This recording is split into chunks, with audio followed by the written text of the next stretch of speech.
What's up, you guys? Sean Ross Sapp, managing editor. Fightful.com, FightfulWrestling.com. Summerslam week. We have a post NXT TakeOver show this Saturday, post SummerSlam show this Sunday.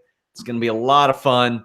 But tonight we have Smackdown Live. Tomorrow, or that being Wednesday at 3 p.m. Eastern, listen, your boy, our flagship podcast. But of course, head over to FightfulWrestling.com for all your wrestling news, exclusives, photos, videos, all that stuff. If you haven't given it a shot, go ahead and do so. We also have FightfulSelect.com. Today, I posted the If It Were a Work, If It Were a Shoot podcast, which is where I look at UFC fights. If they were a work, who UFC would want to win. And I look at the SummerSlam All-In and TakeOver card, and I decide who I think would win based on their skill sets and the stipulations involved. It's a good, fun podcast that we have over there. I also have a behind-the-scenes clip with one Vince Russo from one of our filmings up there. We post those every month. Have some with Anna, with DDP, probably one with Alex, actually. Alex, I would have to say, Alex Pawlowski joined me, by the way. My favorite behind-the-scene clip is probably from alternate commentary in between our filmings when Jeff Hawkins goes, I remember this fucking thing. I probably had a coronary. And he goes, how's the kid? It was good of him to show interest, you know? The charmer, that guy. Yeah, totally. Man, that's what we got going on. Of course, the Weekender podcast is at FightfulSelect.com. You can get all your exclusives and free news at FightfulWrestling.com. Fightful Select just gives you extra, my friends. Check it out. We got SmackDown Live to talk about. We're also going to make NXT TakeOver and SummerSlam predictions tonight. Alex, what did you think of this show as a whole? Because honestly, when I was giving the spoilers here on YouTube.com/Fightful, I wasn't looking forward to it. Did it happen? Technically, it did happen. What happened? Like, there was a lot of yeah. I mean, honestly, like if this show didn't take place, there's nothing that really changed going into SummerSlam. The go home show is just stay at home, stay on your couch, go to sleep. Oh, I can tell you, our live numbers right now are certainly reflecting that. Yeah. This 1 week after we did like 100,000 views on our Raw show. Yeah, that was a welcome surprise when I noticed that. I mean, we hit the 4 million mark overall. Thank you guys very much for that. Also, 10,000 subscribers. Thank you all so much. That means a lot. We are an independent website that has not been around for decades like some of the other newsbreakers in pro wrestling. So for you all to show that much love to a 2-year-old site, that means the world to me. It really, really helps show us that our hard work is paying off, and that one day we'll get the SEO juice of some of these decades-old sites that get all the love from Google. But SmackDown Live, let's go ahead and talk about it. And we're going to talk about some other stuff throughout this show. Yeah. Some news that has broken sort of over the past week, but let's get into it. Charlotte Flair kicks off the show. She is interrupted by Carmella and Becky. Becky delivered what I thought was a pretty genuine promo and good promo about how she had to adjust her goals. But this was one of the best things on the show, Becky's promo, and it was just a run-of-the-mill promo. It just shows you the state of this episode of SmackDown. Yeah, this is a weird one. It's I don't know. I thought that Carmella did a good job of doing the whole you're so awesome, Charlotte. Everybody tell her how awesome she is. Also, I beat you twice. So what does that say about me? Like, that's a good tactic. That's a good heel tactic. I appreciate that. I like she's trying to drive a wedge between Becky and Charlotte. That's what you should do in that situation. I still really wish I was getting my Becky one-on-one match, but sometimes you don't get what you want. So Carmella thinks it's funny that Becky has these aspirations. She kind of puts over Charlotte in a roundabout way. She says, it's really hard to beat her, even though I've done it twice. Yeah, yep, exactly. She gloats very well. That's her. She's got her laugh, but I'm very ready for SmackDown and Raw to both not have a women's champion who just can't work very well, whether that be Carmella or Alexa or Nia. Yeah. It's like, okay, we get it. You can put it on a worker now. You can put it on somebody that can work now. I'm ready for that. Even if you had it on Nia, the story you could tell would you could put workers in the ring against her and have them try to find a way to take down the Giant. You know, that's at least a story you can tell that's not the champ doesn't have to win to retain, and she's the chicken shit. And she'll cheat at any chance she can get. And she has a little friend that's going to help her. Like, it's the same story on both brands. And I don't understand why they don't realize that and, you know, cut bait on one of them, because it's kind of tiring to see the same thing. I don't care what story it is. If you're running the same story on concurrently on two different brands, that's just lazy. I agree. It's very lazy. I mean, we gave WWE the benefit of the doubt with the Absolution Riot Squad thing. Yeah. Wrong. No, we were wrong to do that. we were wrong to do that. Oh, surely they're going to have some sort of interaction. Like, surely they can't be this lazy to bring a pale, black-haired girl, a blonde bombshell, and another brunette tomboy, and do it concurrently on the same show. Surely not. Oh, yeah, they can. Sometimes we give them too much of a benefit of a doubt, Alex. We do, and we're not necessarily. We are certainly far from WWE shills. We take them to task when they need to be. I feel like we're fair when they're we enjoy the thing. We enjoy plenty of stuff. But when they do something like this, it's just there was so much opportunity too. There were some great moments where you could have set up members of the Riot Squad versus members of Absolution in one, like the big women's battle royal at Mania or something, and then have them all hug it out, way like this is our master plan. Like, that would have been really fun and cool. I mean, a lot of it could have gotten, if had they even thought of that, which I don't think they did, would have been derailed by Paige's injury. But I thought there was a lot of opportunity to have that. Like, we have one faction that's split among two brands, and we're going to run the whole thing. That's a cool idea. But nah, we're not going to do that. Let's just do the same thing basically twice. This leads to a match. Charlotte Flair, Becky Lynch defeating Absolution. Paige brings out Absolution because for some reason these two have to tag with each other. Solid work in the match, but this is the definition of a pointless tag team match. Charlotte hits a nice hearty suplex. All four of these women, I think, are pretty good. Every time I see Sonya Deville work, I think she deserves more of a spotlight because she never does anything that looks bad. You know what I mean? Like, she has rendered her offense, and you can tell that she has weighed the pros and cons of certain offense. Like, there are times Becky Lynch doing the step-up kick that she does off the second rope, and it looks bad sometimes. I don't see a lot of that out of Sonya Deville. No. Although this match was far from crisp. Sure. Overall. I mean, there was that weird thing where Becky had to move the person who was on the canvas so she could run over them and leg drop them off the ropes in a different way. Like, it was all very odd. Sonya Deville's missed leg sweep followed by missed roundhouse or vice versa. Charlotte was nowhere near close enough to her to even have to duck or jump from those kicks. Yeah. It was just it was fine. It was okay. But I was happy to see, and we'll talk about Shelty B later, Mr. Benjamin.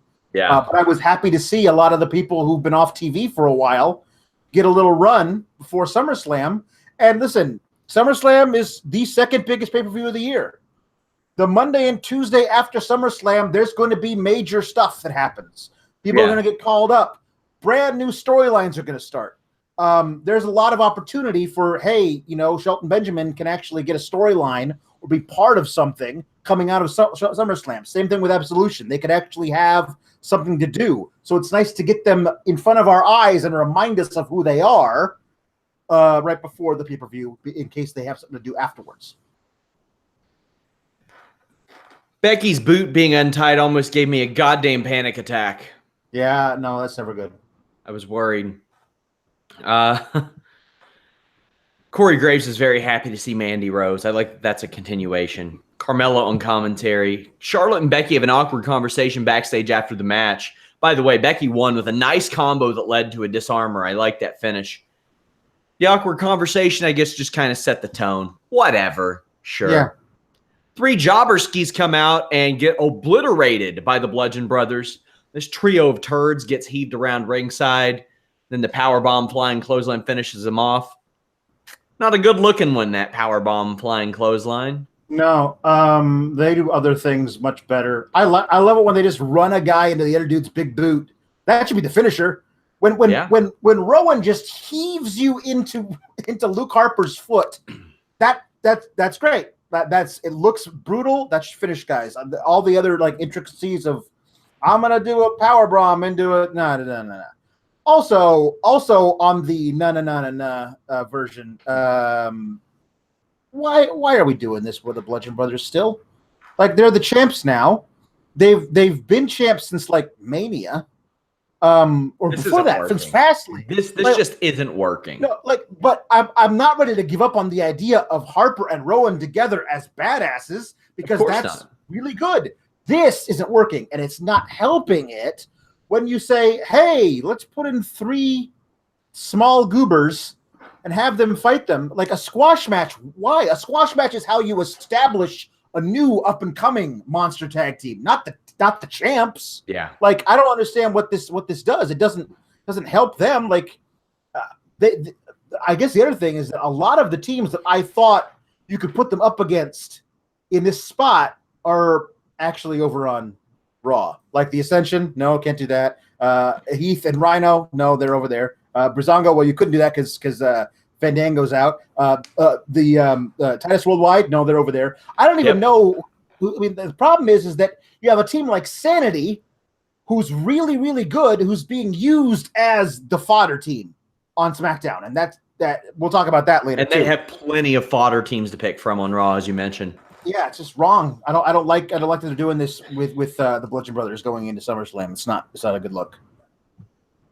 To the contrary, New Day versus Sanity was very good. There's a big happy birthday chant for Kofi Kingston.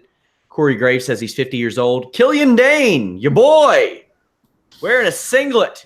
And Vince McMahon ran into him and said, "God damn, pal." Yeah. At least Sanity is on TV being as part of a tag team tournament, even if eliminated in the first round of it. They've already made feud to be used against the New Day because of the 6-man tag possibilities. And I think they will be used in that way coming out of SummerSlam. But the track record recently with call-ups from NXT is not great. Abysmal. Yeah, I would go. You're closer than mine. I was being too generous.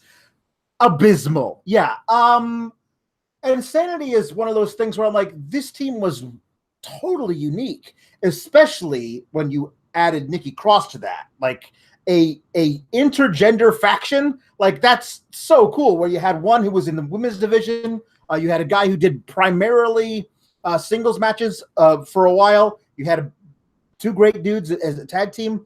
Killian Dane, when he joined the group, like he was so different and so mysterious and new, and they put him out there. He would look like a Sasquatch who could drop kick you. Like it was great. They had this cool barbarian like trunks with like the tassels coming off of it. It was really cool looking.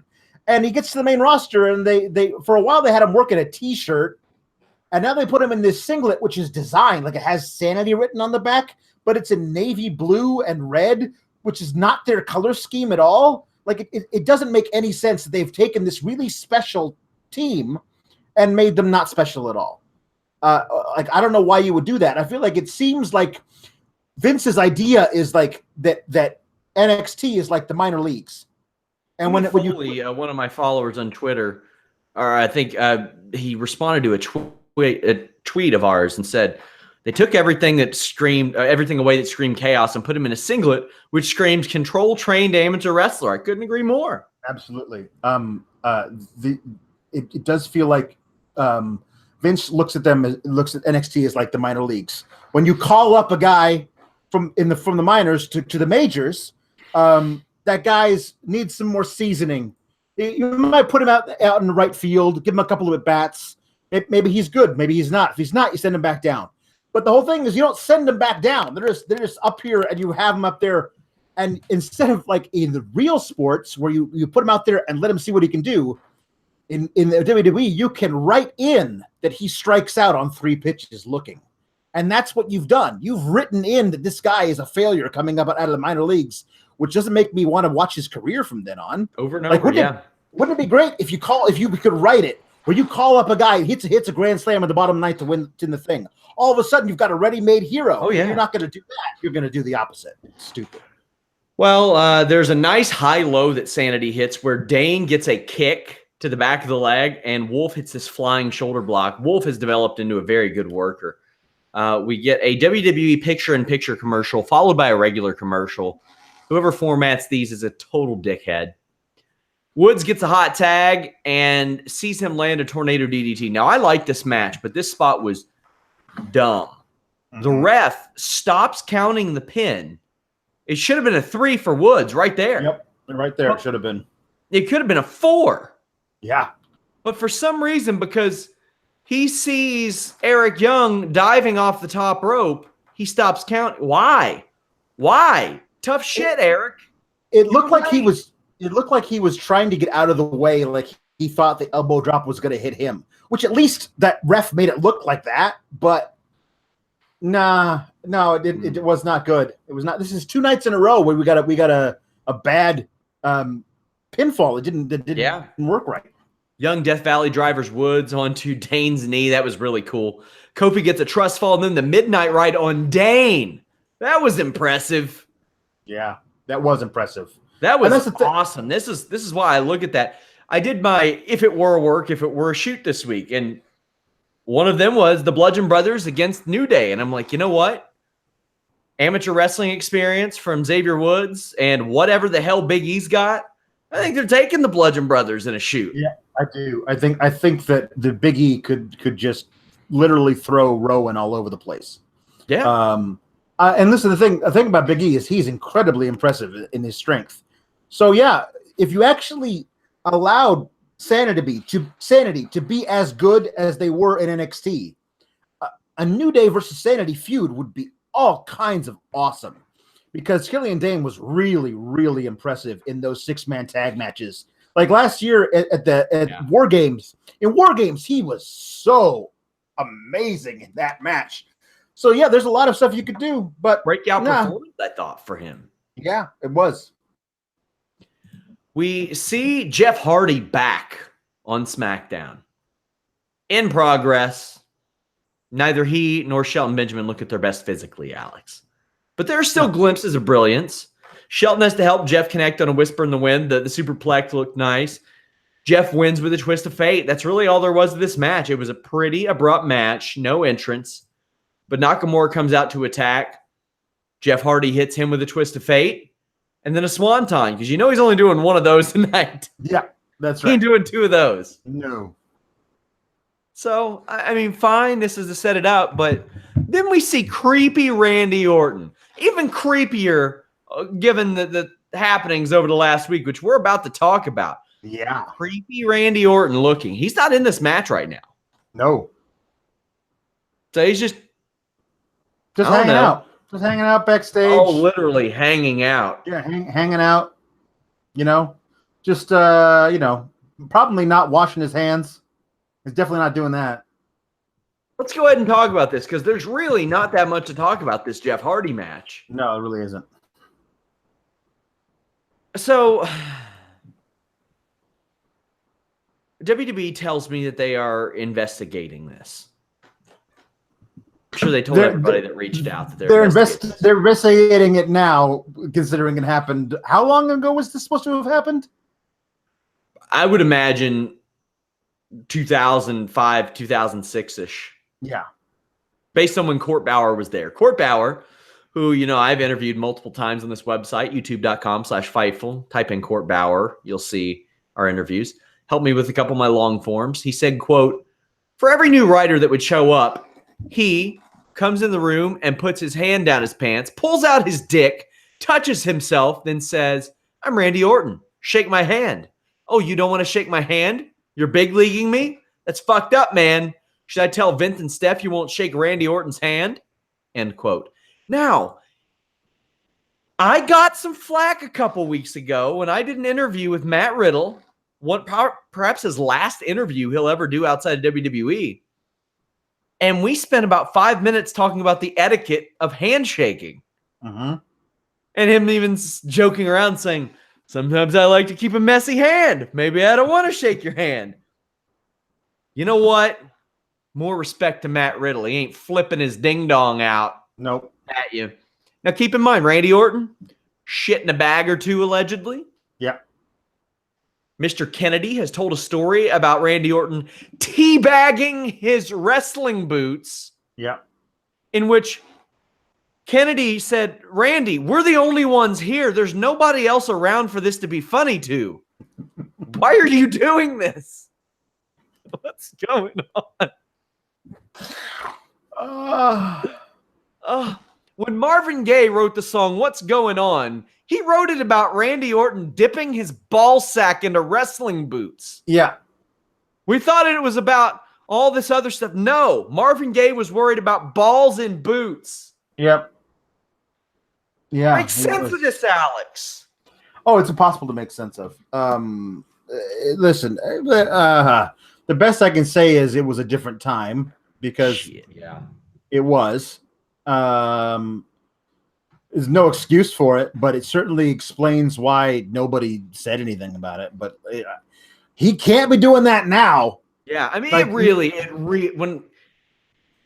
and it is easy to say it's a different time, but man, it really is. I'm talking like socially, we're so far like in a different place than where we were 12 years ago. Maybe a little too extreme where people don't have a sense of humor, but I don't think that would have ever been funny. No. I can watch the movie Waiting with Ryan Reynolds and Justin Long, and I'm like, aha, they showed each other their balls all the time. It was a game. It's like completely inappropriate now, but I can at least see a little bit funny there. They kick each other in the ass when they catch each other. Okay. Randy Orton is essentially threatening someone to get them in trouble. He's threatening to be a cop about him pulling his own dick out. Yeah. And waving it at someone. Yeah. And you cite the example from the classic film Waiting. At least then it's two people who are like, this is a game we both consent to. Yeah, that's true. And if that's your deal, fine. If Mr. Kennedy thinks it's hilarious when Randy Orton teabags his boots, and that's a little thing that they do, and it always catches her up. Oh, damn it! That's 3 kicks in the ass. whatever floats your boat, men. But this is just straight up. I mean, when you're threatening somebody with having them lose their job they just got, and in some cases a dream job, if you don't I mean, it's just does it surprise me that it's Randy Orton who is the guy who did this? No, not at all. Not from either things I've heard about the guy. It's not okay. It was not okay 10 years ago, 15 years ago, whenever it happened. It's certainly not okay now. It's fucked up. It's really fucked up. Yeah. That not only the whole like, hey, I'm Randy Orton, shake my hand, this hand that's just been touching my junk. But then to be like, now I'm going to get you fired if you don't. That's really horrible mental abuse kind of shit. Like, it's just bad. Really bad news.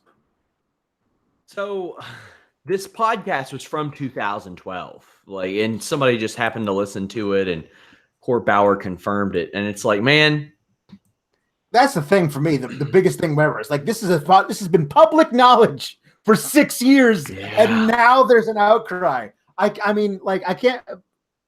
In 2012, if this comes out, it's still a big story. Like now, like the atmosphere is different than even was in 2012.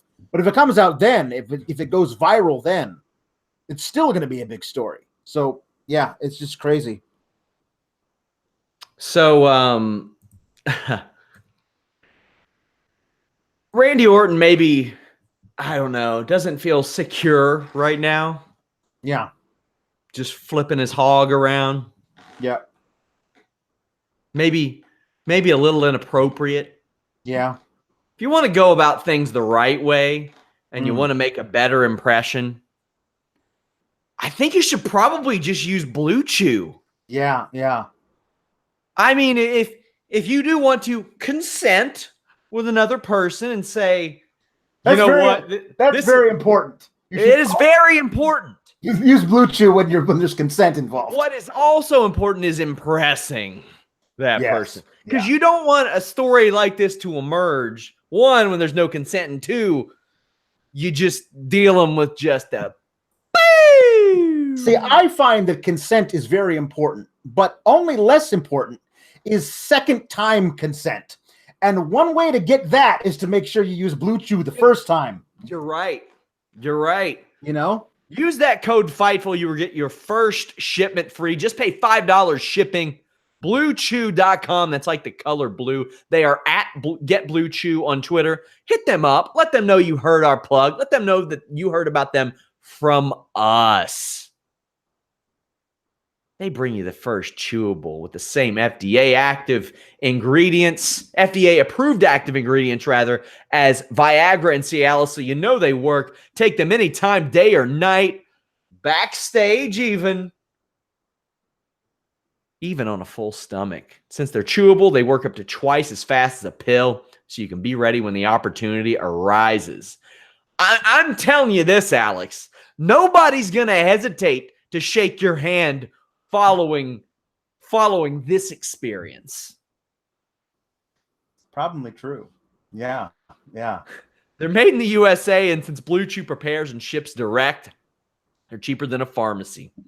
Prescribed online, shipped straight to your door in a discreet package. No in-person doctor's visit. No waiting for the pharmacy. No more awkwardness when someone leaves you hanging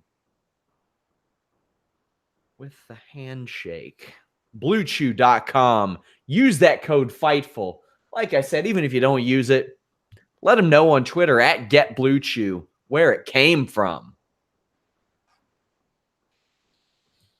Alex. Sean. We had this Miz Daniel Bryan 3-part video. I really enjoyed it. Yeah, it was really just about as good as the WWE production team can do, and they can do amazing work.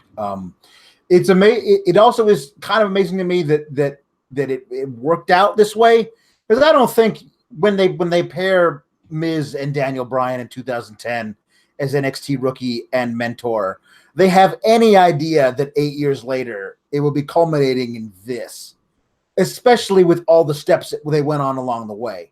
But it's perfect. It's as though someone, a much better writer than WWE has ever had in their employ, scripted it from the very beginning. That's how good this is. I do think that Bryan's talking point of Miz not deserving respect because he doesn't want to work for it he's got to cut that shit. Well, this is the thing. This is what I love about it, is that that Daniel Bryan's not total white hat here. His biases against the Miz are not objective.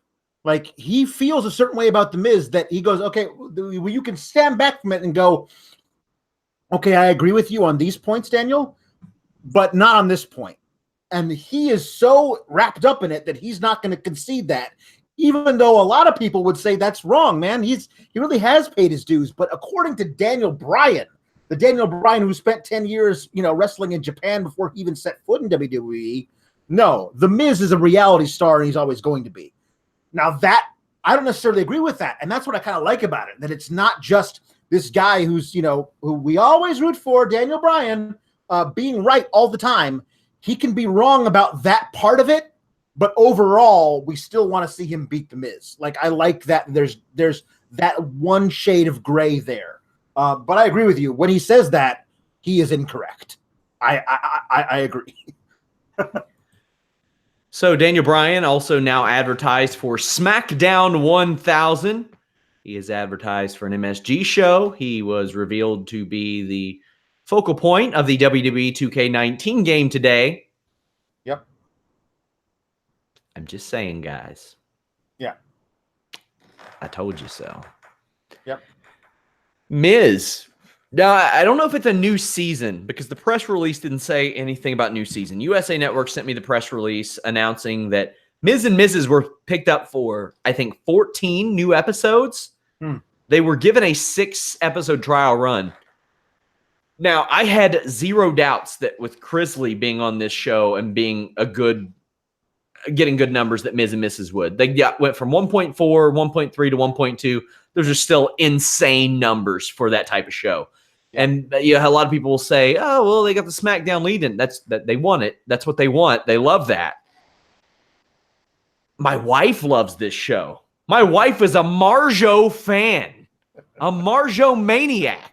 And Marjo Mania is running wild in this home. This is great. I didn't have any doubts that these two would be reality stars. Oh no, they're perfect. They're very, very good. I thought they were standouts of every season of Total Divas that they were on. And this is the other thing that you can tell that not only The Miz, who is genuinely very, very, very talented, but also Maurice has some good comedic chops as well. Going back to that series where they aped John Cena and Nikki Bella leading up to their match at Mania. Yeah. That was really, really, really funny. When you had Maurice playing both Nikki and Brie in scenes together, like you could tell she was actually doing specific things for each one of them. It was very, very good.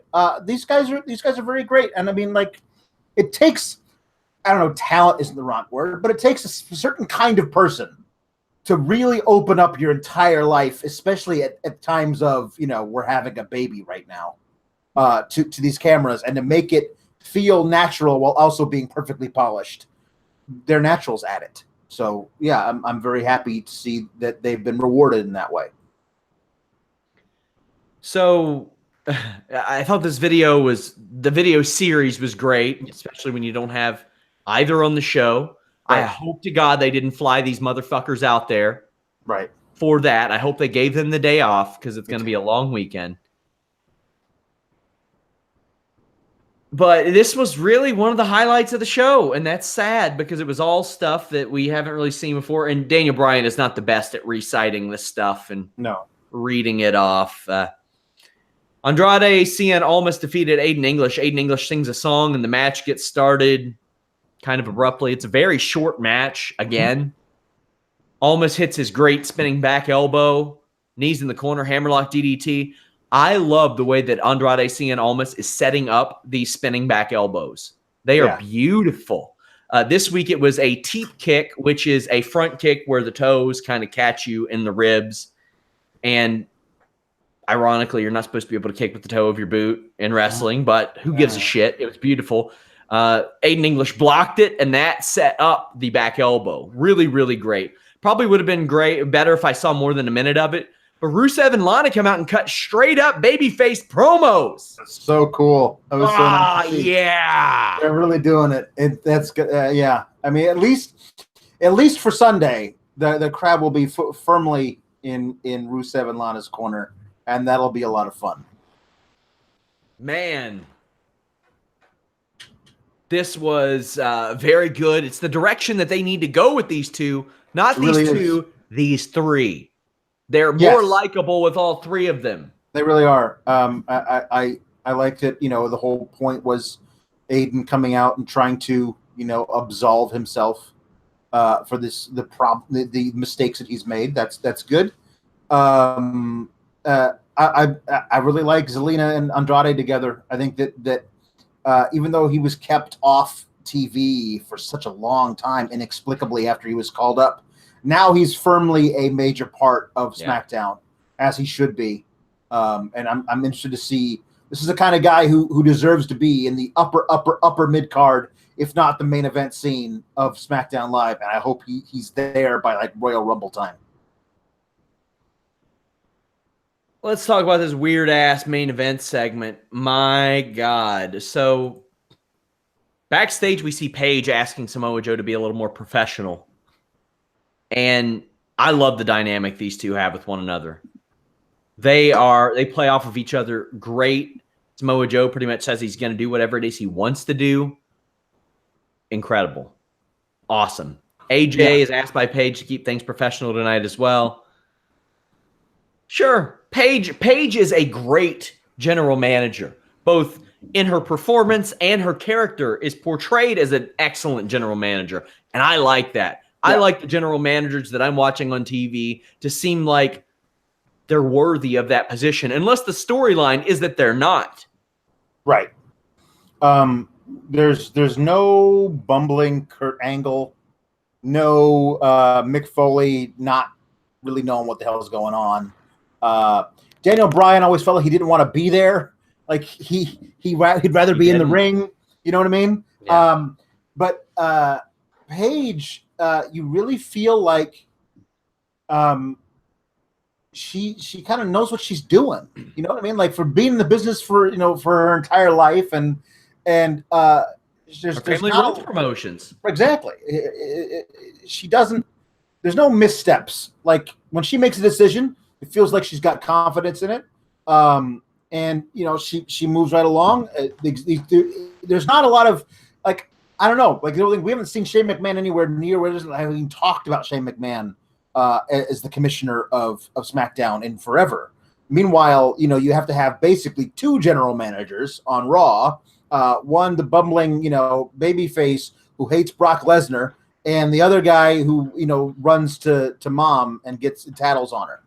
Tattles to her. Like it doesn't work out as well as this does, where it's just her having honest conversation with her talent and figuring out where they're coming from and like cautioning them about certain things.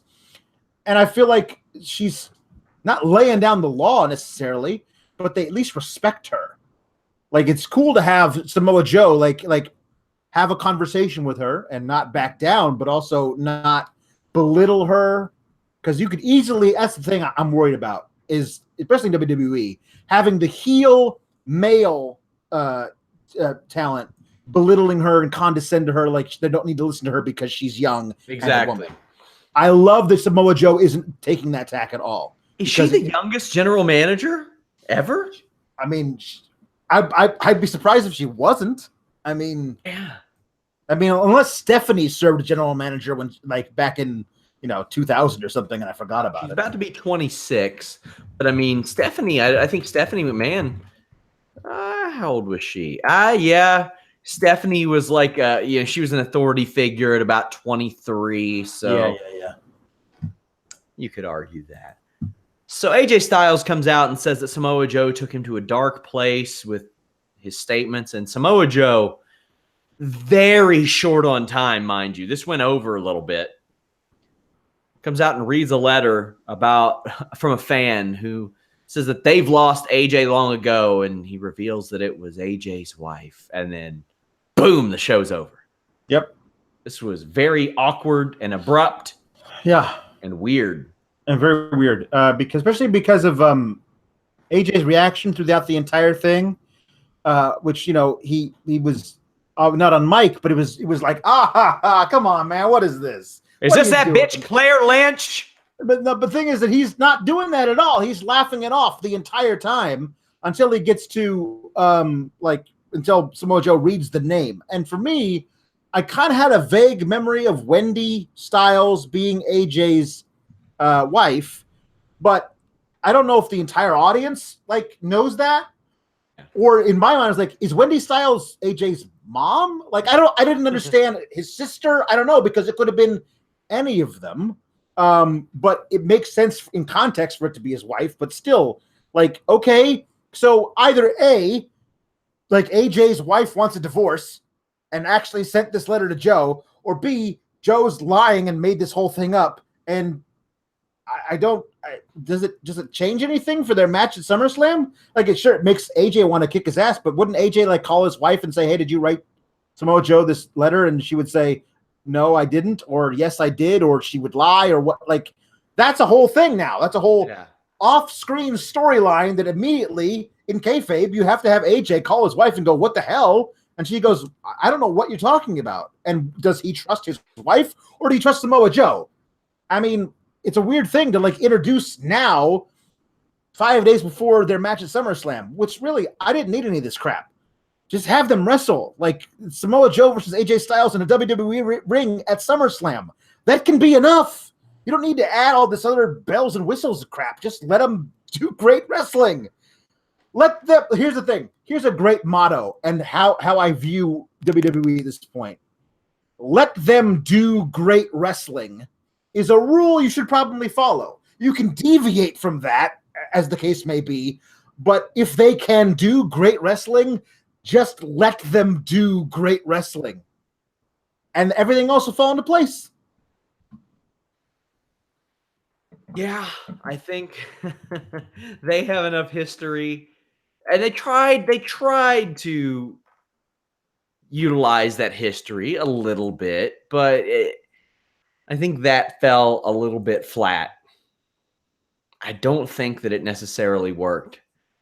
We got SmackDown, or not SmackDown. We already talked about SmackDown. Hopefully, we don't talk about it anymore this week. Yeah. NXT TakeOver predictions, SummerSlam predictions. I will be out this Saturday at a wedding for my coach, friend, tag team partner, Jay Grooms. Follow him on Twitter at CrossfaceKilla. Taught me a lot about the physical aspects of wrestling. But Alex Pawlowski, Jeff Hawkins, and Mr. Warren Hayes will bring you the NXT TakeOver post show. Mr. Warren Hayes, you all may have seen his New Japan G1 Climax Finals wrap-up. He does the 205 Live and NXT reviews on Fightful Select. He also does the retro reviews with me on Fightful Select. We have a free one coming to Fightful.com. TNA Unbreakable 2005. That is up early for Fightful Select members as well. But then Sunday, I am back, and we will talk SummerSlam after the show. I told Alex and Jeff, this is a 15-match show, so we won't go through the typical tropes that we talk about weekly. Yeah. We will very much talk about the night. Yeah. And leave our complaints of, sanity could be this and that for another day. Right. NXT TakeOver Brooklyn 4. EC3 versus Velveteen Dream. Couple of guys who have taken some losses of late. Velveteen Dream's been around a little bit more. There's been speculation of Velveteen hitting the main roster several times. However, EC3 is a guy who he could be one of those guys that doesn't get a top of NXT run because, to be quite honest, he already is main roster ready because he's been on the main roster before. How do you see this one going, Alex? The thing I always think about, and I know he's lost all the time, but Velveteen Dream can lose every match and still be a goddamn superstar. That's a good point. And EC3, I think that can use this to catapult him towards something, because now with the thing about Aleister Black's injury, and I'm not sure exactly if they've announced how long he's going to be out or whatever, but we have this progression from whatever happens. Who winds up being near the top of NXT coming out of this? 3 is a great choice to work up at the top because he's just got so much polish and can work with pretty much anybody. So I think that it'd be nice to see EC3 get the win here, if only because Velveteen Dream doesn't need it, because he's bulletproof. Like, he's lost amazing matches to Aleister Black and Ricochet and come out better on the other side than he went going in, even if after the loss. He's Teflon, that guy. I'm going to go with EC3. Yeah. And he is a guy, I don't think that he gets that top of NXT run. I think they'll bring him to the main roster and make room for somebody else, and they probably should. Adam Cole versus Ricochet. If Ricochet is healthy, I think that he wins. If he's still dealing with some sort of injury, I don't see how they would put the title on him. However, what NXT is like to do here and there is give somebody an early loss. That way you don't have to run with the undefeated storyline Right. throughout all that. However, Ricochet already didn't win his debut. Yeah. So do you want to run that, like go right back to that? I don't know. How do you think this one ends up? I think a lot of it depends on where it goes in the card. Because I think if Undisputed Era retains the tag titles, then you figure out. I feel there's no way that O'Reilly and Strong don't get involved. And hell, even Bobby Fish, he's out there running around like doing promos and stuff with them. So to be fair, we suspected something very similar at WrestleMania, and it didn't go the way, or WrestleMania weekend, and it went the opposite way. That's true. But I do feel like they could get involved in some way in this match. But I just love the idea of Adam Cole carrying that damn belt around, because he just drips with arrogance. It's so right for his character. And like I feel like, again, Ricochet could have an amazing match and wind up like with a ref bump or something, fighting off 3 guys at once and come out looking amazing at the end, even with the loss. And he can move on from this and be at the top of NXT, even with a loss as well. I want all 3 guys in the Undisputed Era to have the belts at the end of the night. I just do. Yeah. Somebody in the chat, I think it was John Baez, says they say it's a nagging injury for Ricochet. Yeah, he's missed 2 months. That's the thing. He's not wrestled in 2 months. I think Adam Cole ends up winning this. I think Undisputed Era beats Mustache Mountain, as you mentioned as well. Shayna Baszler, Kairi Sane. I'm going with Baszler here. I think she gets her win back after last year's Mae Young Classic.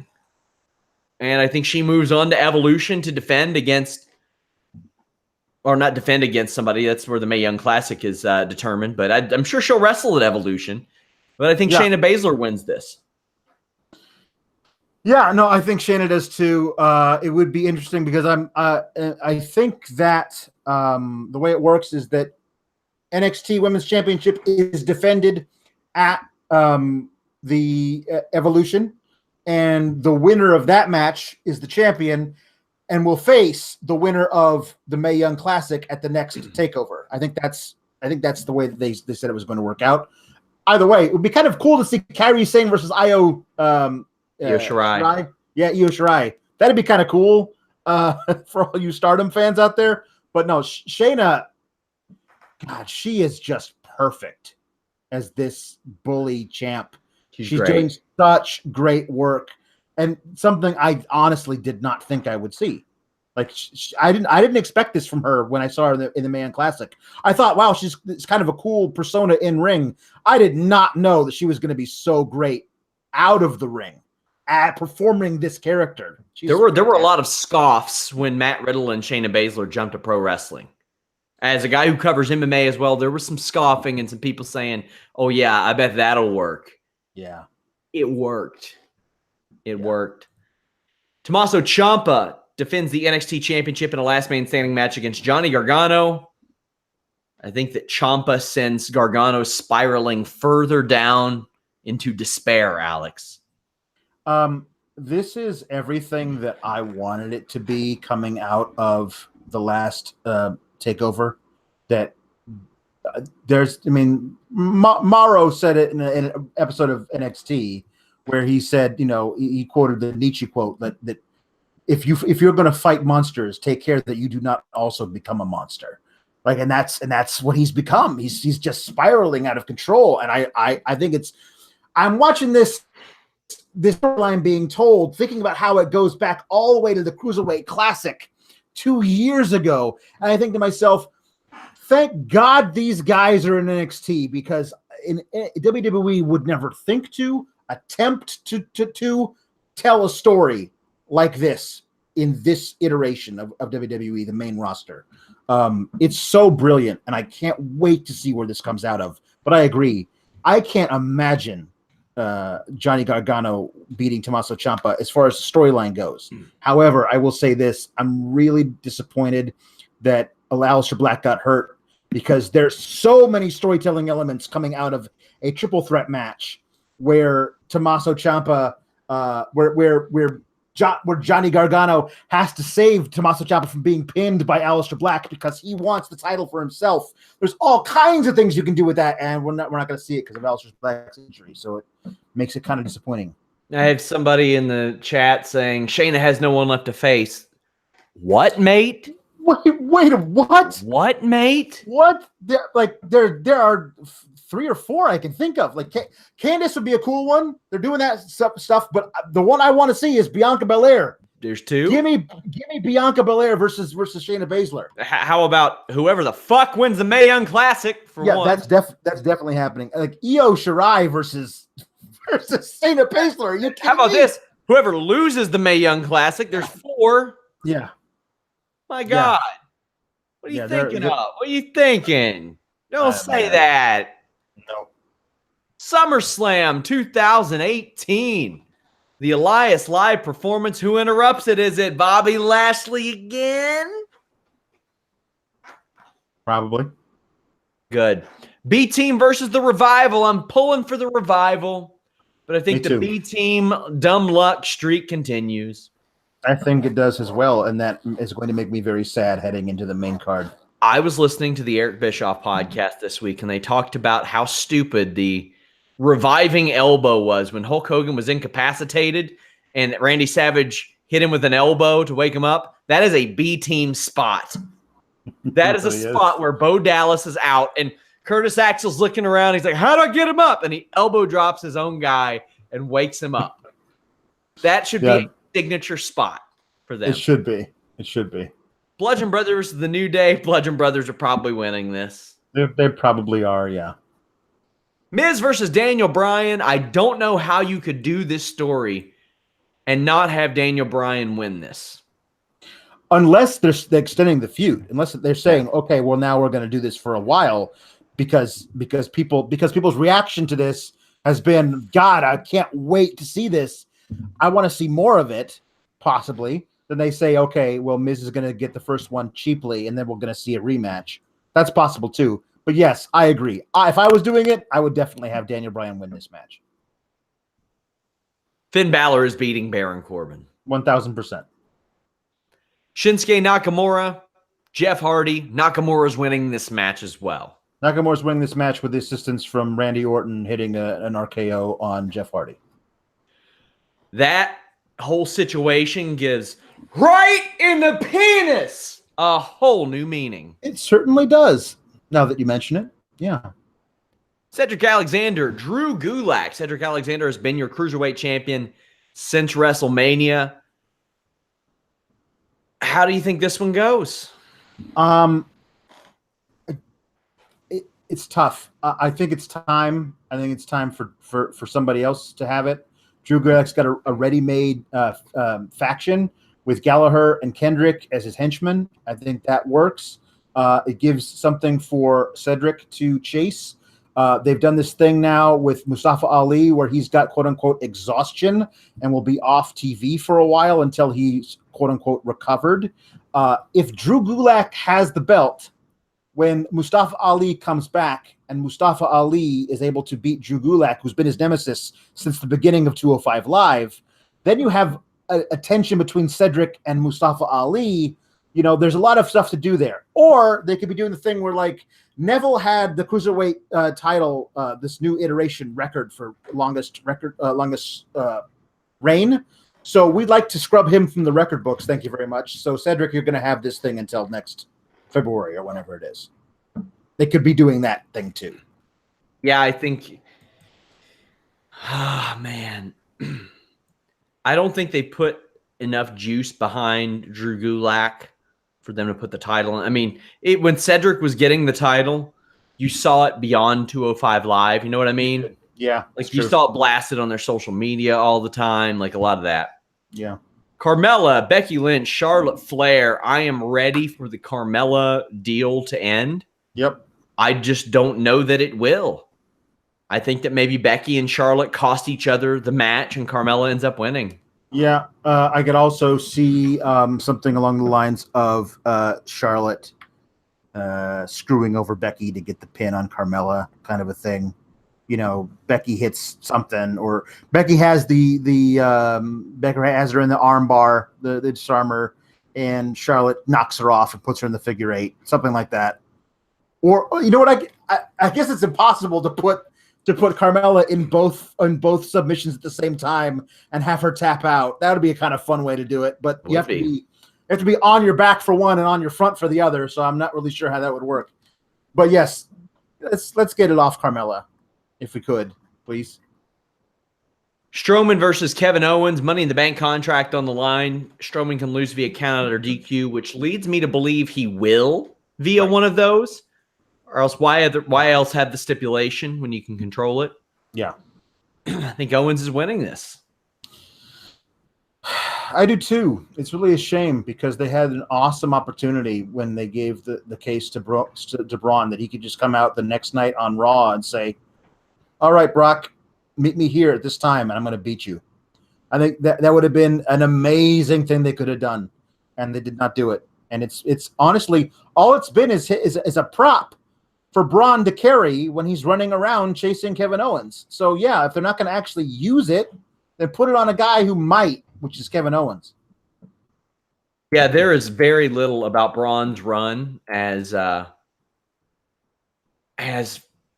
Money in the Bank holder that made any sense. Made any freaking sense. It makes him look dumb. The only thing I would say is if he retains tomorrow, then he's cashing it in at the end of the night. You know what I mean? Like they're figuring out some way of, well, Roman won, and you don't like that, but hey, Braun's here, like, or something like that. Like if they do that, it's gonna feel a lot like the end of WrestleMania 31. Yeah, there are a lot of finishes that I think they could do with Reigns and Lesnar. I mean, off the top of my head, I can think of like 6 possible different ways it could go, from Heyman turning to Lesnar winning and getting cashed in on by Braun, to Reigns winning, Lesnar attacking and the Shield showing up to take him out forever. Yeah. To Braun beating Lesnar, to Reigns winning, and then Braun cashes in, and then you have that feud. That's 6 off the top of my head. And I'm going to go ahead and say none of those things. None of them. And Reigns pinning Lesnar, or Lesnar pinning Reigns, and then nothing else. And then nothing else. Yep. Man.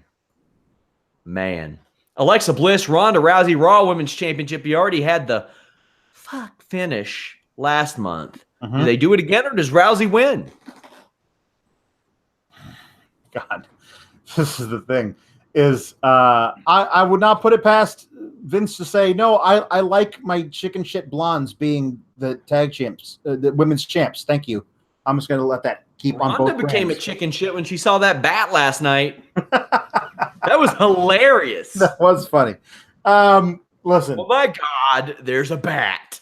I want Ronda to win, but I don't know where you go from there.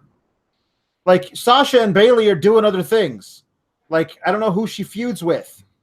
I mean, I guess Alexa Bliss gets a rematch, but we're never going to believe Alexa Bliss actually defeating Ronda Rousey. It's never believable now.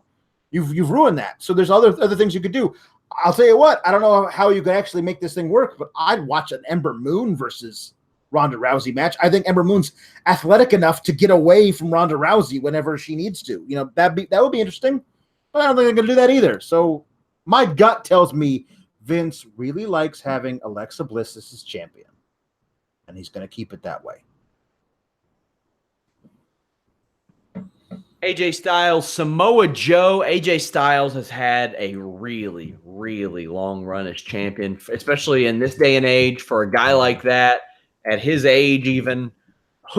Imagine if I would have told you years ago. Imagine if I would have told you after WrestleMania, his first year when he lost to Jericho, that he would have a 280-plus day reign as champion. That's awesome. It's overshadowed by Brock Lesnar, who is hitting 500, I think, tomorrow. Right.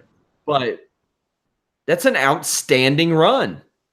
Does it end with Samoa Joe on Sunday? I think it should. I think the Samoa Joe is his time to be champion, and I think that there's this could be an opportunity for them to tell a similar story, like to an NXT story with AJ Styles losing and losing his mind along with it, with the mind games that Samoa Joe's playing with him. Like there's a way to have AJ Styles stare into the abyss and have the abyss stare back into him. I think there's a way of doing that with this that would be very interesting. But they might not. They might just keep it on AJ for a while, because I think Joe wins. Lesnar Reigns, we've already talked about how we think this ends, but is it Reigns or is it Lesnar that wins? Lesnar, 500 days. They're pushing him as, oh my gosh, worst champion. I hope to God Brooklyn just roars in cheer with Roman Reigns, so they just go ahead and pull the fucking trigger on it already. I'm gonna say this: if they have another match like at Mania, where the crowd just doesn't want to see the match at all, they just want the match to be over so we can move on to another story, because that's really what they were booing. They weren't booing the guys. They were booing. That's what they were doing 3.5 years ago. Yeah. They just wanted it to be over. And if they have another thing like that and the crowd reacts to it the same way and they do the same finish again, I've lost all confidence in this company. Like, you guys, you got to figure out a way to just read the room, dudes, and move on. Move on to something else. Something else is technically Roman Reigns being the champ. I know he's been the most important guy in the entire company for years, but now you actually make him the whole champ, and that's somehow a different thing. Well, it's their way of saying, well, look, the show doesn't really revolve around him. He doesn't have the belt, the championship. We have reviews this weekend. Of course, listen, you boy, Wednesday, 3 p.m. Eastern. Next week, it will be on Thursday because I will be in Toronto. I can't wait. Always enjoy the Toronto trip. Guys, subscribe to FightfulSelect.com. Slap those $5 down, man. It's like $1.25 a week. I think you get like 15 podcasts a month. It's very, very cheap, actually. Check it out, my friends. Hey, if you subscribe to that tier level 2, after 4 months, you get a beautiful Fightful t-shirt. Our first round are going out this week, actually. And that's like half the price you pay for it anyway, and probably even a little bit more. So check that out. Subscribe to our other channel, which has clips on it, Fightful Scraps. It's a project of Jimmy's. Show it some love. Also, our friends at Pro Wrestling Unlimited. Alex, what do you got going on this week? I'm just trying to rest up for a very full wrestling weekend. My wife is taking the kid to her parents for most of the weekend, so I'll at least be able to fully fixate on this on this weekend.